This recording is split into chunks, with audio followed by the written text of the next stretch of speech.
Stocks had a nice little green day today as Bitcoin continues to range ahead of the midterm elections and the next CPI print. So let's take a look at what's going on.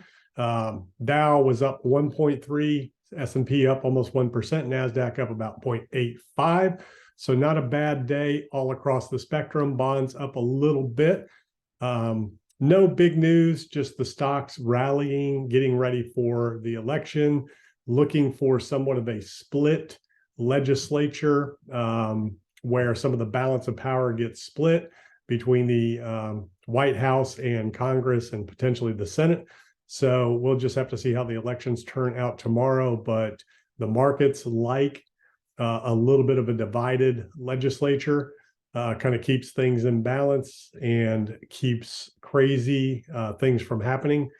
So that's one of the reasons. The other reason is the CPI report on Wednesday.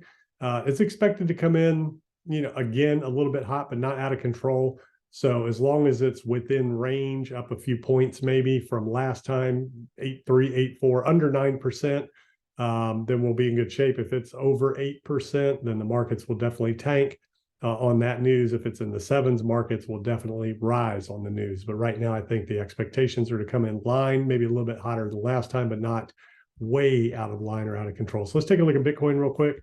Bitcoin's still kind of ranging in this area here. Got a lot of people excited over the weekend, reaching out to about 21.5.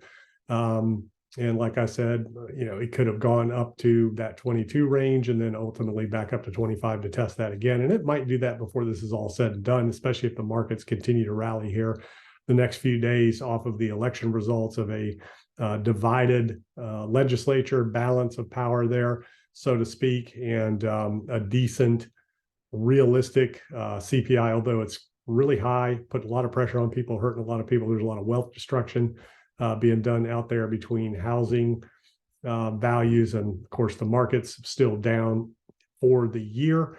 Nice little article out today, how much equity that homeowners have lost since May, about 11.5 trillion. So that's all equity that could have been spent into the economy, a potential portion of it, where people would refinance, pull equity out of their house, use it for investments, use it for improvements, things like that. So right now, the Fed's objective is to destroy wealth so people feel less wealthy and spend less. But that's Bitcoin right there, still kind of ranging and obviously ultimately potentially going down to test these lows. But if inflation comes in line and the Fed doesn't have to get more aggressive through December and some of these other geopolitical threats out there, the war in Ukraine, the North Korea situation, the China situation, if those things kind of settle in and we don't get any more big issues and conflicts, then the markets could start to settle a little bit, start to carve out a little bit of a bottom, maybe retest this low again, and then continue on from there. So Bitcoin could be trying to carve out a bottom. But something to look at here is, a lot of people are looking at fractals back in, this area here. So let's look at some moving average action right here. Okay, so this is right now, Bitcoin's finding support on the 100-day. And if it can find support on the 100-day, then we could look for continuation. But it's done this before where it's come up, found a little support on the 100-day, and then went down and dropped. What kind of a drop was that after it lost the 100-day? Right there was about 17, 18%. Same thing over here when it lost the 100-day, right in this area, down about 24%. Of course, that was the big drop right here. So what would a 17 to 18% drop on Bitcoin look right now if it loses the 100-day moving average? Let's drop it on down. That puts it down around testing that low that we saw back here in June. So if we lose the 100-day, we are definitely most likely, the probabilities are likely that Bitcoin will go down and test these lows. So lost the 100-day here.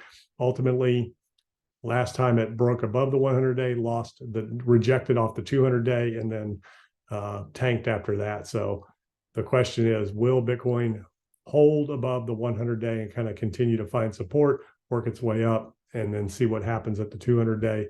But like I said, last time this happened in the last bear market cycle, the first big, so the first big loss here of the 200-day came up, tested that 200-day again, broke above the 100, lost everything. then again lost the 200, stayed below the 200, but continued to pop up and reject on the 100. This is the area here that I feel like we are potentially looking at right here, where price kind of bounced up above, lost, and then came down and dropped down for that last final capitulation. So I feel like we're more in this area here, setting up for a final capitulation. I don't feel like it looks like this area right here because it was nowhere near the 100 in this area. It had come up, tested, and then rejected and fell down. I don't definitely, a lot of people are looking at this area here and thinking that this is what it looks like, where it popped up above the 100-day, found support, and then was off to the races. And given the inflation print, and if the Fed backs off, then that could be a possibility. Then the question is, once you get, up that ladder, what happens? Because again, there's still a lot of ground to cover, still some economic headwinds out there. But once the Fed is finished, once we know that inflation is under control, then it's going to be time to flip bullish. And that time is coming soon, because one of the things that the Fed said, that Chair Powell said, was that he's got plenty of tools to rescue the economy. He didn't say financial markets, but he insinuated if something bad happens based on the tightening that they're doing. So he's not worried about over tightening because they have the tools to bail everything out if that happens. Here's the Dow rising back up above the 200-day right now. NASDAQ still below everything. S&P still below all major moving averages, but yet trying to reverse this most recent sell-off here. And if we look at, so remove these, let's take a look at the VIX today. Still continuing its downward trend. The Dixie still working its downward trend. And then, of course, the 10-year back up today. So lots of volatility out there, lots of speculation. So tomorrow's a big day with the elections. The markets like a little bit of a split legislature. They like a little bit more of a balance. They don't like one side controlling everything. They like a little bit of a divided power out there, and the markets like certainty. So and then the next up will be the inflation print, and then all the Fed speakers after that will have a Fed speaker, and that'll be mixed, some dovish, some hawkish. So there'll be some nice bounces on the dovish talk that's out there. Markets are going to react more to dovish talk than they will to the hawkish talk, because we already had the hawkish talk, and that's kind of what the markets were reacting to. So here's Ethereum, same thing, kind of ranging. XRP kind of ranging. Cardano, Solana took a big hit on the FTX token issues that are going on.